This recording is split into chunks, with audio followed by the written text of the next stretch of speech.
This is the elevator at the Green Tree Borough Municipal Center in Green Tree, Pennsylvania.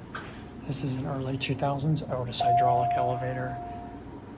LVM probably, 211 controller. Has brass finishes, which I was not expecting for something like this.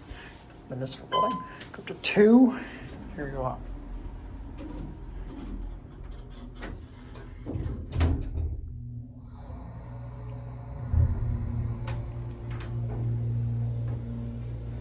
The 4 lock out for both 1 and 2, which is a little weird. Eventually, I suppose the indicator will change. No, the indicator does not. Oh, there we go. It changed very, very late. It's a kitchen right there behind the locked door. Back on the 1. Certificate in the machine room. Just wrote on a scrunched up piece of paper on pen. 8A phone. Typical phone. It's a basic kind of. It's not the darkest time, it's a little bit dark, has brass finishes I found, which is a little interesting. They do use the right cleaner though, they clean it pretty well.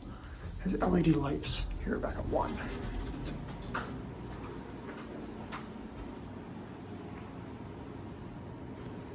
Here it closes and that's gonna be it.